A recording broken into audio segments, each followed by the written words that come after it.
What is up, guys? Welcome back. If you're new to the channel, my name's Pat. I'm a full-time reseller, and today we're going to be going over what sold on eBay last week, and I also have a thrift haul to show you guys. So as usual, I'm going to try to make this video as short as possible. So if you do enjoy this kind of content, please hit the like button and consider subscribing. So with that said, we're going to just jump right into the video. Overall, pretty slow week last week. Had 35 sales for $804. I've got 6 items to show you guys, so we'll start off with the first one. That's this Pittsburgh Steelers windbreaker. Paid $5 for this at Goodwill. Took about 5 weeks to sell, and it sold for $27 plus $4.95 shipping. Here's a picture of the tag. NFL team apparel on field from Reebok. Had a couple light stains on it, but still sold for pretty good money. Anything NFL is really definitely worth looking up. Next up, I bought a pallet of clothes from Goodwill a couple weeks ago, and this was one of the items in there. My average cost per item was $2.82, so this is a Polo Ralph Lauren patchwork polo. I probably could have gotten a little bit more for this. I don't know why it went on sale so fast. Usually I like to wait like 2 weeks for new items to go on sale, but sold for $25.50 plus $4.95 shipping within a week.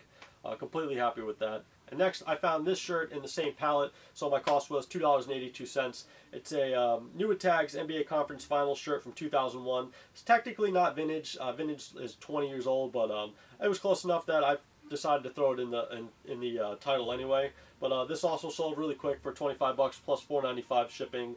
Definitely had some like staining and yellowing around it. So next up, this was a pretty cool flip. I found 18 of these Tree Hut body lotions at like several different Ross stores. Paid about $3 a tube or $9 per lot, and sold all 6 lots within the last month for $25.98 each. So each lot went in a padded flat rate envelope for $7.50. So not a ton of money, but still pretty solid for about a month or so.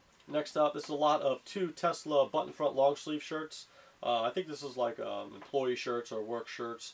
Didn't really look them over too well in the store. Until I got home, I realized there was some pretty significant discoloration around the armpits. Individually, these shirts probably would have went for like 20 to 25 bucks had they been in good condition. So I decided to lot them both together for 20 plus $7.90 shipping, and once it went on sale, somebody picked it up. So I was kind of happy to still move it and make a little bit off it. But Tesla, you know, I think everybody at this point knows Tesla. If you ever find stuff like this, apparently even stained, you can still get some good money for it. So not that I recommend buying it stained, but you know, if you could save a shirt from being put in the landfill, please do. And last up, I found this vintage members only short sleeve banded polo from a local thrift store. I actually found 9 of them. Paid $2 a piece for them, and somebody actually bought 7 out of the 9 from me within the same week. He bought 3 the first time and 4 the second time. Overall, really great flip. He paid on average like $18 a shirt, so completely happy with that. I'll show you guys a picture of the tag here.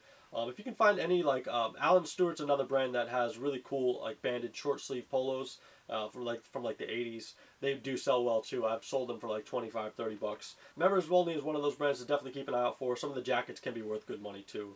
But yeah, that was pretty much it for sales. Now I'll hop over and show you guys some of the stuff I picked up yesterday. So before I show you guys what I found at Goodwill yesterday, I want to show you guys some stuff I found last week for free. Long story short, some people were moving out and they left me a box full of stuff that they didn't want anymore. And inside one of those boxes there was like 20 or 30 cassette tapes and this Denon cassette tape holder. Now, if you're not familiar with Denon, they are a high-end electronics brand. Couldn't really find any comps on the bag itself, but I'll show you what I'm going to do with that in a minute.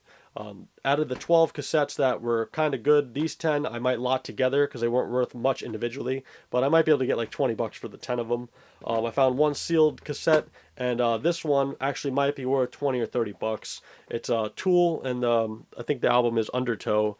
The cassette itself is in pretty good condition. The jewel case and the artwork is kind of scratched up. New, they're still like 100 bucks. But why I'm showing you this is I found all this last week for free, but yesterday, while I was thrifting, I found this Denon dual cassette tape deck at Goodwill for 15 bucks. The model is DRW850. And it looks like comps are anywhere from like 100 to 150. So I just thought it was pretty cool that, you know, last week I got all this stuff for free, and then yesterday I find a Denon cassette tape player. So what I'm probably going to do now is lot this together with the 3 of these. So I also found a tennis racket.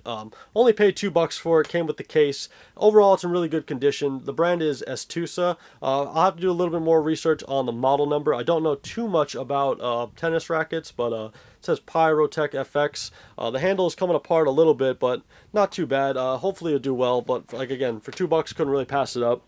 So I found 16 shirts at Goodwill. I paid on average $3.37 a shirt. And we'll just flip through these real quick. First up is this Columbia, the PFG 2XL, the Florida State Seminole logo there, and it says it on the sleeve as well. So I should get pretty good money for this. Next up, Vineyard Vines, Edgartown Polo. Really good condition, good size, XL. Another Columbia non-PFG, large size, 3X, but it is new with tags. Looks like MSRP was $50. So that was a cool find. Another good brand, Peter Millar. It's a button front long sleeve. Ralph Lauren Classic Fit XXL, good size. I usually get between $15 and $25 for those. Fashionable, you guys heard me talk about before. Another good size, XXL. Jane Barnes, I love finding these because they usually sell quick for like $25-30. This has got like a snap button down long sleeve, and the buttons are hidden behind, I guess whatever you would call this, but really cool sleek pattern. Next up is this Tommy Bahama 100% silk Island Modern Fit. Cool like floral like leaf pattern. And next, Brooks Brothers button down large, and another Brooks Brothers 346 medium.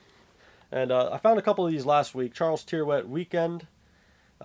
This is a large non-iron classic fit, so it's not a slim fit, so I don't think it'll sell as well, but it'll still sell. Another Fashionable XXL. A brand that I really don't like to pick up too often, but it was only, I think it was like $3 in the store, so that's why I grabbed it. LL Bean, wrinkle resistant traditional fit button down, really cool orange pattern. And Nat Nast, this is a silk cotton blend, short sleeve button front, really cool. Another really cool like basket weave pattern, good size too, XXL. Newer style, Polo Ralph Lauren classic fit short sleeve polo, again another XXL. And a Fashionable, another club. That this one sells, I think, a little bit better than the other one. It's got very, very light discoloration inside the collar, but it should still sell pretty well. And that's it. So hopefully you guys enjoyed this video. Again, thank you guys for watching. Hit the like button if you haven't already, and consider subscribing. I will see you guys in the next video.